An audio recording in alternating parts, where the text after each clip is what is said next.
नमस्कार, बहुत स्वागत है आपका। स्वदेश न्यूज देख रहे हैं आप और मैं हूं आपके साथ मुस्कान गंगराड़े। हमारे स्पेशल प्रोग्राम में आपका बहुत स्वागत करती हूं एक बार फिर, जहां हम बात करेंगे मध्य पूर्व में सुलगती उस आग की जो अब वैश्विक संकट बन चुकी है।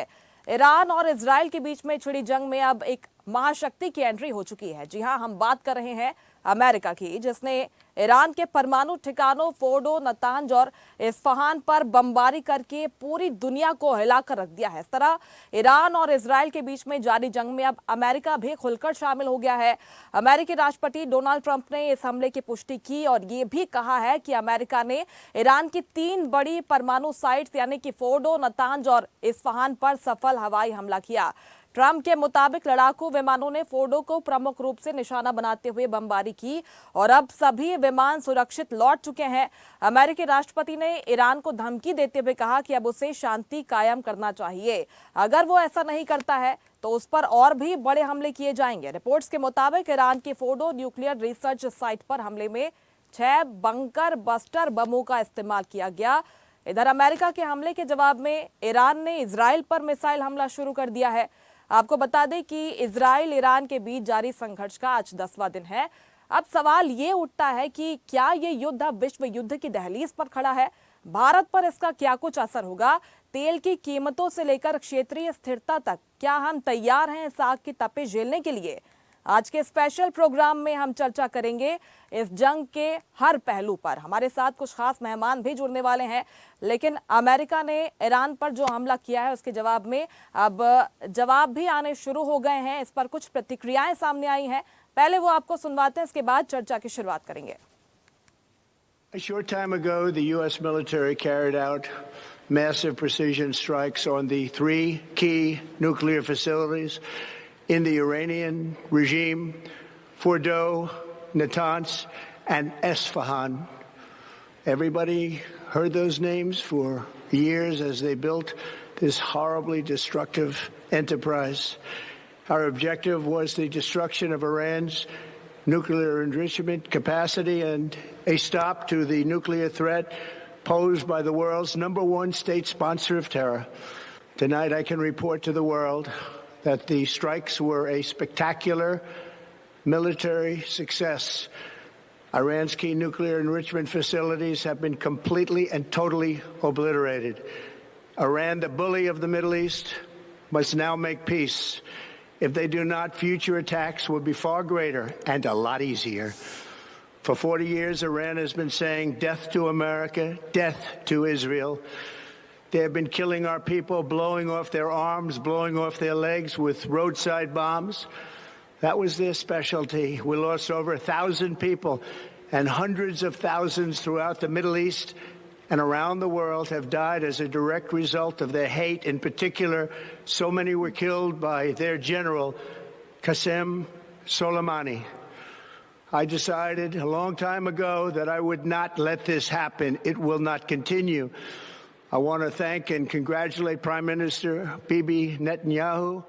ने जिस प्रकार से अचानक 3 न्यूक्लियर इंस्टॉलेशंस पे जो हमला किया ईरान ने, खासकर नतांज, फोर्दो और इस्फहान पर, और फोर्दो का जो हमला था वो ज़बरदस्त, क्योंकि उसे बार बार इजराइल मानता था कि उसको बर्बाद करना बहुत कठिन है, जिसके लिए उन्होंने B-52 बॉम्बर्स और अपने 6 बंकर बर्स्टिंग बम्स के द्वारा जो बर्बाद किया है। और फोर्दो और इस्फहान पे उसने अपने टमाहॉक मिसाइल्स का इस्तेमाल किया है। तो ये तीनों जो जहाँ पर डर था, अंदेशा था कि न्यूक्लियर बम बन सकते हैं या न्यूक्लियर प्रोग्राम्स ईरान कर रहा है, तो ये तीनों बर्बाद हो चुके हैं। उम्मीद करते हैं कि अब कोई अच्छा सोच वाले होंगे ईरान के अंदर, जो युद्ध को बढ़ाना नहीं चाहेंगे। अगर युद्ध बढ़ गया तो शायद विश्व में परेशानी होगी। तो ये एक अलग चीज़ है, और अमेरिका की और ईरान की लड़ाई थी ही नहीं। तो ये इसने ओपनिंग शॉट में जो ये कार्यक्रम किया है, इसके जवाबदारी अमेरिका करेगा, बशर्ते लोगों में इतनी हिम्मत है कि उसको इंटरनेशनल क्रिमिनल कोर्ट में ले जाएं। ये दूसरा पहलू है। पर सबसे बड़ी अब बात है, चीन को देखना है। अगली अब खबरें आएंगी, चीन का रिएक्शन क्या है, जी का ट्वीट क्या आएगा, पुतिन का ट्वीट क्या आएगा, वो क्या कहते हैं, और उसके हिसाब से बात चलेगी। पर भारत की बात आती है तो भारत के लिए एक बहुत जिसको कहते हैं कि सावधानी का समय है। हमको ये बहुत सावधानी से इस सारे डेवलपमेंट को देखनी पड़ेगी कि अब हो क्या रहा है। माननीय प्रधानमंत्री जी निरंतर इस सोच के रहे हैं कि युद्ध मार्ग नहीं है समस्याओं के समाधान का। डायलॉग और डिप्लोमेसी, बातचीत के माध्यम से, कूटनीति के माध्यम से समस्याओं का समाधान होना चाहिए। ईरान और इजराइल के बीच में तनाव शुरू हुआ था, तब से तमाम तरह की चर्चाएं थी कि क्या अमेरिका की इसमें एंट्री हो सकती है, अमेरिका क्या खुले तौर पर इसमें शामिल हो सकता है। और जिस तरह से बयान एक के बाद एक डोनाल्ड ट्रंप के सामने आ रहे थे, ये संभावना बढ़ती जा रही थी। इसी पर आगे हम चर्चा करने वाले हैं क्योंकि कई सवाल मन में उठते हैं। हमारे साथ दो खास मेहमान जुड़ रहे हैं। रक्षा विशेषज्ञ मेजर डॉक्टर मोहम्मद अली शाह हमारे साथ जुड़ गए हैं। बहुत स्वागत है मेजर डॉक्टर मोहम्मद अली शाह आपका स्वदेश न्यूज पर। विदेश मामलों की जानकार ब्रह्मदीप अलूने भी हमारे साथ स्वदेश न्यूज पर जुड़ गए हैं। ब्रह्मदीप जी, आपका भी बहुत स्वागत है। शुरुआत में आपसे ही करना चाहूंगी क्योंकि जिस तरह से जो तमाम अटकलें चल रही थी जब से कॉन्फ्लिक्ट दोनों ही देशों के बीच में शुरू हुआ था, उन सारी अटकलों को विराम लग गया है और 10वें दिन अमेरिका की एंट्री हुई। और एंट्री भी इस तरह हुई है कि जिस तरह से प्रिसाइज अटैक अमेरिका ने किया है। डोनाल्ड ट्रंप ने हालांकि पहले ही साफ कर दिया था, 2 हफ्तों का समय दिया गया था, लेकिन इस सरप्राइज अटैक के क्या मायने हैं? जिस तरह से प्रिसाइज अटैक किया गया है, जो एटॉमिक फैसिलिटीज है उन्हें भारी नुकसान कह सकते हैं कि पूरी तरह से तबाह ही कर दिया गया है। क्या कुछ मायने हैं? पूरे मिडिल ईस्ट में इसका क्या असर पड़ने वाला है? जी देखिए, बहुत महत्वपूर्ण असर पड़ सकता है क्योंकि ईरान बहुत अहम देश है, ताकतवर देश है, एक ऐसा देश है जो पिछले 5 दशकों से इजराइल और ईरान के लिए समस्या पैदा करता रहा है। लेकिन सवाल यहाँ पर है कि ईरान पर दुनिया को भरोसा क्यों नहीं है। ईरान जो है वो अपनी सुरक्षा करने का उस देश को हक है, लेकिन उसने जिस प्रकार से हथियारों को हमास, हिजबुल्लाह, हुती सबको बांटा है, उससे उसकी विश्वसनीयता दुनिया में खत्म हो गई है। दूसरी बात यह भी है कि जो ईरान है उसकी जो महत्वाकांक्षाएं वो बहुत ज्यादा है और वही इस्लामिक दुनिया को परेशान करती है। जो इजराइल और ईरान का युद्ध है या जो ईरान और अमेरिका का संबंध है, उसका इस्लाम से कोई लेना देना नहीं है। लेकिन जो ईरान है वो इस्लामिक युद्ध की तरह इसको प्रचारित करता है और यही कारण है कि यूरोप को भी ईरान पर भरोसा नहीं है ये। और इसी अंदेशे के चलते सबसे पहले तो ईरान को पिछले 10 दिनों में देखा गया कि इसकी ताकत क्या है। ईरान ने बहुत ही गोपनीयता से बैलिस्टिक मिसाइल, सुपरसोनिक मिसाइल सब बनाई थी, जिसके बारे में दुनिया को पता नहीं था। तो बहुत ही सिस्टेमेटिक तरीके से या रणनीतिक तरीके से अमेरिका और इजराइल ने इसकी ईरान की करता है, अमेरिका करता है। आप बहरीन देख ले, कतर देख ले, सऊदी अरब देख ले, यूएई देख ले, मिस्र देख ले, इन सब देशों में अमेरिका के सैन्य ठिकाने और तमाम मुस्लिम जो देश हैं वो सब अमेरिका के साथ खड़े हैं। तो सबसे पहले अमेरिका ने इराक के जो अपने सैन्य अड्डे से वहां से अपने विमानों को हटाया। उसके बाद जब यह हो गया कि ईरान जो है किसी भी कीमत पर अमेरिका के सैन्य ठिकानों को निशाना नहीं बना पाए, पूरी योजना के बाद अमेरिका ने अंततः उस काम को कर दिया जो इजराइल नहीं कर पा रहा था। और तमाम दुनिया भर की आलोचनाएं हो, लेकिन ईरान में यदि परमाणु सैन्य ठिकाने नष्ट होते तो दुनिया को इसका स्वागत करना चाहिए। और मुझे लगता है सबसे ज्यादा जो है खुश अभी सऊदी अरब और यूएई जैसे देश होंगे जिनको ईरान पर बिल्कुल भरोसा नहीं है। और ईरान अब जहां पर ईरान अब खड़ा है, यदि ईरान जवाबी हमला करने की कोशिश करता है जो उसने किया यरूशलेम में, या वो अमेरिकी ठिकानों को निशाना बनाने की कोशिश करता है, तो निश्चित तौर पर ईरान में अस्थिरता बढ़ेगी क्योंकि इस्लामिक देश उसके साथ खड़े होंगे नहीं। पुतिन जो है अमेरिका जो रूस और ईरान की रणनीतिक संधि तो हुई है, लेकिन उसमें ऐसा कहीं नहीं है कि दोनों एक दूसरे के खिलाफ युद्ध में रक्षा करेंगे। तो रूस अभी इस कंडीशन में नहीं है कि ईरान के साथ आके खड़ा हो। समय है कि वह जो है वो बातचीत की मेज पर बैठ जाए। यदि ईरान ऐसा नहीं करता है तो न केवल ईरान की समस्या बढ़ेगी लेकिन दुनिया की भी समस्याएं बढ़ेगी, क्योंकि होर्मुज जलडमरू। बिल्कुल, निश्चित तौर पर आपकी आवाज़ थोड़ी ब्रेक हो रही है सर, मैं लौटती हूँ आपके पास। मोहम्मद अली शाह जी, देखिए आपसे सवाल है, जिस तरह से अमेरिका यही चाहता है कि ईरान को अब बातचीत की मेज़ पर लाया जाए। लेकिन जिस तरह से रिटेलिएट अब ईरान की तरफ से किया जा रहा है, शांति कायम करने के बाद अपने ट्वीट में भी जैसे ही अटैक किया डोनाल्ड ट्रंप की तरफ से की गई थी, लेकिन जिस तरह से अब रिटेलिएशन हो रहा है ईरान की तरफ से, लग नहीं रहा है कि ईरान अब शांति चाहता है। और ये जो संभावनाएं जताई जा रही थी कि क्या कुछ ईरान कर सकता है, अमेरिका पर तो सीधे तौर पर हमला वो नहीं कर सकता है, जाहिर तौर पर ईरान पर उसने हमले शुरू कर दिए गए हैं। और क्या तरीके अपना सकता है रिटेलिएट करने के ईरान, क्योंकि अब उसके पास खोने को कुछ नहीं है। 3 जो उसकी एटॉमिक फैसिलिटीज जिसकी वजह से ये पूरा कॉन्फ्लिक्ट शुरू हुआ है वो तबाह हो गई हैं अब। ने सारी रेड लाइंस पार कर दी हैं। वैसे इन्हीं की पॉलिसी बनाई हुई गई है कि इंटरनेशनल नियमों के मुताबिक ये अमेरिका ने जो किया है, let's be neutral, let's be factual.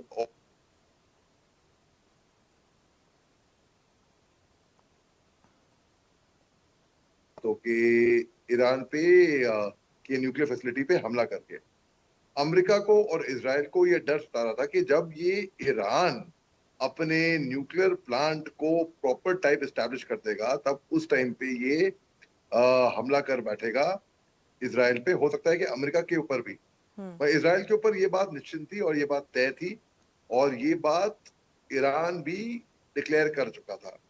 अब देखिए, जाहिर सी बात है कि एवरी एक्शन, न्यूटन का लॉ ऑफ मोशन है, every action has an equal and opposite reaction.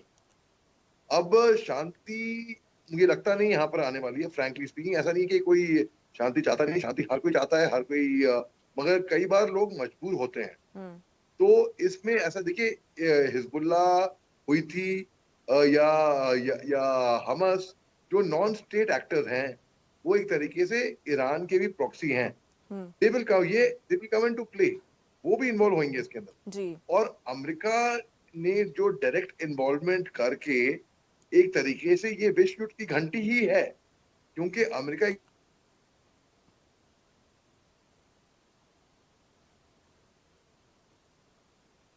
Nuclear power Nations हैं और इसमें सीज फायर हमने ही कराई थी।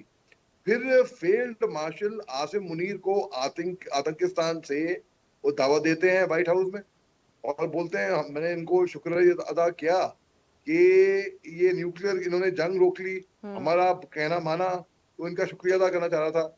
ऐसा डोनाल्ड ट्रंप का कहना था। बिल्कुल। और डोनाल्ड ट्रंप के जो यू टर्न भी हमने देखे हैं, जब वो बार बार इस कॉन्फ्लिक्ट पर बयान देते हैं तो उसके बाद यू टर्न ले लेते हैं, एक नया बयान, उसके बाद हम देखते हैं वापस उसी बयान पर वो लौट जाते हैं। और जिस तरह से अटैक करना, प्रिसाइज अटैक करना, कह सकते हैं कि आपकी सीधी एंट्री हो चुकी है, लेकिन उसके बाद आप ट्वीट करके कहते हैं कि हम शांति चाहते हैं। बड़ा कंफ्यूजिंग सा था ये।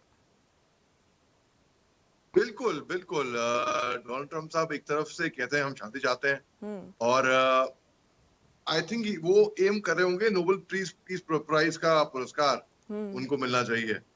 और यहाँ पर on the contrary, on the other hand, Israel और ईरान के बीच की जंग में अमेरिका ने जाकर उनको भी ये डर सता रहा था कि अगर ईरान जो ये देखिए 2006 के आसपास, बल्कि 2009 में बोलूंगा प्रिसाइज, जब ईरान ने नतांज न्यूक्लियर प्लांट को डेवलप करना शुरू कर दिया था, अच्छी रफ्तार पकड़ी उसकी।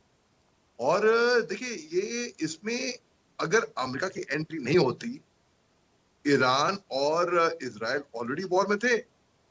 इजराइल ने गाजा पट्टी का सफाया कर दिया था, मगर ईरान तो गाजा पट्टी नहीं है, ईरान कमजोर मुल्क नहीं था।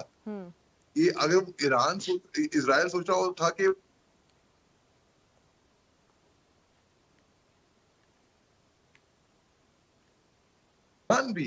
ईरान को भी सोचना चाहिए कि जो नॉन स्टेट एक्टर हैं, जिनको अन्य मुल्कों ने आतंकवादी, उग्रवादी, दहशतगर्दी का करार दे रखा है, इनका इस्तेमाल करके उनको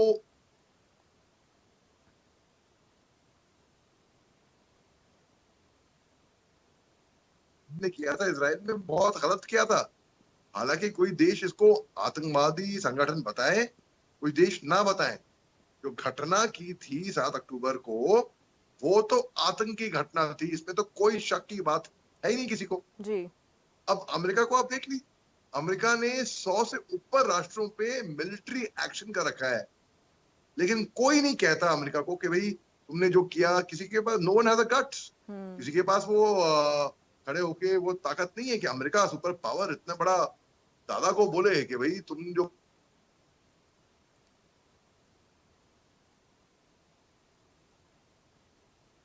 किया था, जब मिलिट्री एक्शन किया था, तो पूरी दुनिया ने कहा कि भाई प्रेसिडेंट पुतिन, मैं ये नहीं कह रहा उन्होंने सही किया, उन्होंने भी गलत किया था, एग्रेसर इज ऑलवेज रॉन्ग। जो पहले अटैक करता है वो बात वो हमेशा मतलब उसने रिस्ट्रेन नहीं दिखाई है। जो पहले अटैक करता है कोई भी हो, चाहे कोई भी हो, पहले जो तमाशा मारेगा जो गाल पे, उस गलती उसकी है। ये नहीं कि पहले इसने वो गालियां दी ये कि इसलिए मैंने तमाशा मारा। तो अमेरिका को भी इसमें यहाँ पर दिखना चाहिए था कि भाई डोनाल्ड ट्रम्प, जैसे आपने बताया, डोनाल्ड ट्रम्प साहब की यू टर्न, डोनाल्ड ट्रम्प साहब की क्रेडिबिलिटी कई बार लूज होती है। वो कभी कुछ बोलते हैं तो कभी कुछ बोलते हैं, कभी पलट जाते हैं, समझ में नहीं आता। ठीक है। वो वैसे ही टैरिफ वॉर से जूझ रहे हैं, उसी में मसरूफ रहे हैं वो, टैरिफ वॉर के अंदर ही। अब जाके मिलिट्री एक्शन, अब जाकर इस तरीके से बिल्कुल, इसके बाद जिस तरह से ईरान की तरफ से रिटेलिएशन किया जा रहा है, नागरिकों के लिए जो कुछ अलर्ट जारी किए जा रहे हैं, उस पर अब पूरी दुनिया की नज़र बनी हुई है। ब्रह्मदीप जी, मैं आपके पास आना चाहती हूँ। सवाल देखिए, अब वर्ल्ड वॉर 3 को लेकर जिस तरह से अटकलें लगाई जा रही हैं, आपको लगता है कि इसकी संभावनाएं बन रही हैं? क्योंकि आप जिस तरह से जिक्र कर रहे हैं, कहीं ना कहीं अलग थलग पड़ा है ईरान, और अमेरिका के खिलाफ खुलकर सामने आना कोई भी देश चाहता नहीं है, चाहे वो कितनी भी मजबूत स्थिति में हो। आपको लगता है कि इस तरह की संभावना बन रही है? नहीं, देखिए, ईरान के लिए वर्ल्ड वॉर 3 हो ही नहीं सकता, क्योंकि यूरोपियन संघ भी नहीं चाहता कि ईरान के पास परमाणु बम हो। जी। महत्वाकांक्षाएं, और वो इस्लामिक दुनिया का बादशाह बनना चाहता है।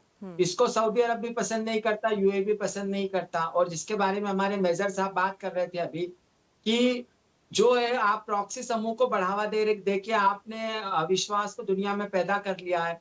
तो देखिए, आने वाले समय में हो क्या सकता है, आने वाले समय में ये हो सकता है कि ईरान जो है वो अमेरिकन सैन्य अड्डों को निशाना बना सकता है।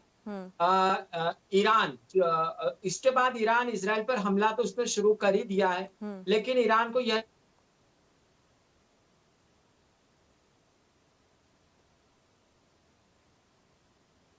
अमेरिका का सैन्य अड्डा है, सीरिया में सैन्य अड्डा है, बहरीन में सैन्य अड्डा है, यूएई में सैन्य अड्डा है, सऊदी अरब में सैन्य अड्डा है। तो तमाम उस इस्लामिक जो देश है वो तो ईरान के पक्ष में खड़े हैं ही नहीं।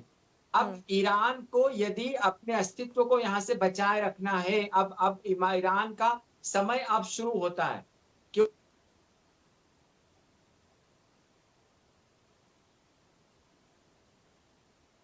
खराब है, महिलाएं जो है वो अपने अधिकारों के लिए लड़ रही है, युवा जो है वो यूरोप जाकर पढ़ना चाहते हैं। तो कोई भी सत्ता अपने देश के लोगों का विश्वास जीते बिना ज्यादा दिनों तक चल नहीं सकती। और अब ईरान में निश्चित तौर पर कुछ नया होने वाला है। हो सकता है कि यदि वहां के जो सुप्रीम लीडर है, जो धर्मगुरु है खामनेई, उन पर हमला होता है तो निश्चित तौर पर ईरान में बहुत बदलाव आएगा। हाँ, लेकिन दुनिया को यह अंदेशा हो सकता है, जिसके बारे में अमेरिका में कांग्रेस की चर्चा भी हुई है। कांग्रेस ने कहा है कि बिना कांग्रेस की सहमति के ट्रंप ने हमला क्यों कर दिया, क्योंकि इराक जैसा जो देश था, स्थिर देश था, उसको परमाणु हमला परमाणु हथियारों के नाम पर निशाना बनाया। आज तक वो गृह युद्ध से जूझ रहा है। बिल्कुल, निश्चित तौर पर ये तमाम सवाल हैं जो अब मन में उठते हैं। क्या रिजीम चेंज हो सकती है? क्योंकि ईरान की जिन एटॉमिक फैसिलिटीज़ को लेकर बात हो रही थी वो तो अब हालांकि तबाह हो चुकी है। अब रिजीम चेंज को लेकर सवाल है। इसके बाद जब ईरान ने चूंकि हमले शुरू कर दिए हैं तो अमेरिका की तरफ से किस तरह से रिटेलिएट किया जाता है, ये सब कुछ आगे देखने वाली बात होगी। फिलहाल बहुत शुक्रिया आपका ब्रह्मदीप जी हमारे साथ जुड़ने के लिए। मोहम्मद अली शाह जी, आपका भी बहुत शुक्रिया स्वदेश न्यूज़ पर जुड़ने के लिए। ईरान और इजराइल के बीच में जो कॉन्फ्लिक्ट शुरू हुआ था, अब अमेरिका की उसमें एंट्री हो चुकी है। आगे कई तरह के सवाल हैं, क्या वर्ल्ड वॉर 3 की ओर ये पूरा कॉन्फ्लिक्ट जा रहा है? भारत पर इसका क्या कुछ असर पड़ने वाला है? मिडिल ईस्ट पर इसका क्या असर पड़ेगा? ये तमाम सवाल जो हैं अब बने हुए हैं। लेकिन इसी के साथ मेरे साथ इस खास पेशकश में इतना ही। आप देखते रहिए स्वदेश न्यूज, सबसे पहले देश। लेटेस्ट खबरों के लिए लाइक, फॉलो और यूट्यूब पर सब्सक्राइब करें, बेल आइकन दबाएं, साथ ही विजिट करें swedishlive.com पर।